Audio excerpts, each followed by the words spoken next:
मेरे बाबूजी कहा करते थे कि बेटा कर्ज देने वाला भूल जाएगा लेकिन कर्जा लेने वाला मरते दम तक नहीं भूलता है।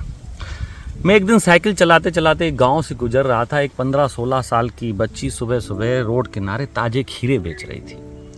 खीरे 1 किलो मैंने उससे लिए, अपने बैग में डाला, 100 का नोट उसकी तरफ बढ़ाया। 30 रुपये उसको काटने थे, 70 मुझे लौट आने थे, लेकिन उसके पास खुल्ले नहीं थे। बहुत प्रयास किया गया अड़ोस पड़ोस से, लेकिन खुल्ले नहीं मिले। डिजिटल पेमेंट के लिए भी मैंने पूछा, लेकिन उसने मना किया, मैं मोबाइल उपयोग नहीं करती हूँ।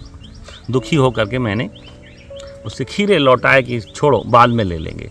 तो उस बिटिया ने बोला, बाबूजी पहला ग्राहक जो होता है ना भगवान का रूप होता है, होने का समय है। मेरी दुकान से आप खाली मत लौटिए, खीरे ले जाइए, पैसा आप कल परसों जब भी आप निकलो इधर से दे देना। और मैं आज न चाहते हुए भी उसका 30 रुपये का कर्जदार बन रहा था, क्योंकि उसने मुझे भगवान का रूप बोल दिया था। जाते जाते उधर से जब वापस होने लगा तो मैंने उसका नाम पूछा। उसने बताया द्रौपदी। मैंने कहा नाम मेरे याद रहेगा, भूलेगा नहीं, मैं जब भी आऊँगा पैसे दे दूँगा। घर पहुँचा, मन बहुत उदास था, क्योंकि आज उसने मुझे बहुत छोटा बना दिया। 30 रुपये का उसने मुझे कर्जदार बना दिया। और मैं सोच रहा था मैं भी तो उसके ऊपर भरोसा कर सकता था। मैं 100 का नोट उसके पास रख देता, 70 रुपये मेरे जमा रहते, मैं कल परसों ले सकता था, लेकिन मैंने ऐसा नहीं किया। आज वो मेरी नज़रों में द्रौपदी बहुत बड़ी हो गई।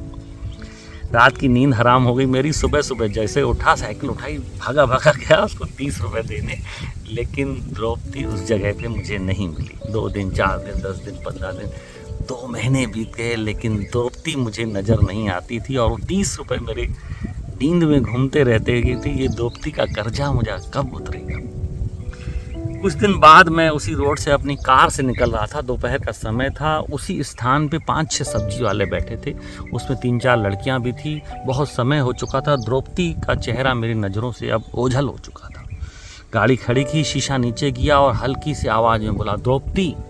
तो एक लड़की ने मुंडी ऊपर की, उसको बुलाया। मैंने कहा मुझे पहचाना? बोला नहीं। मैंने फिर उसको किस्सा याद दिलाया 30 रुपये का। फिर वो मुस्कुराई, हाँ बाबू याद आ गया। मैंने बताया ना, कर्जा देने वाला भूल जाएगा, लेने वाला नहीं भूलता है। उस दिन उसको 30 रुपये दे के मैं द्रौपदी के कर्ज से मुक्त हुआ।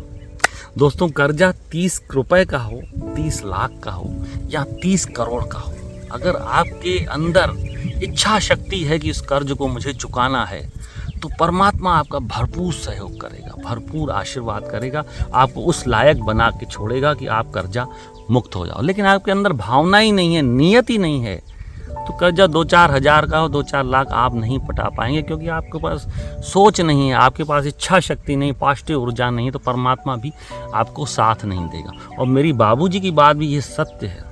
जब इंसान मरने आता है, बीमार होता है, बिस्तर में चला जाता है, तो सिर्फ उसे यही याद आता है कि मैं किसके एहसान तले दबा हूँ, किसका किसका कर्जा मेरे ऊपर सर पे है।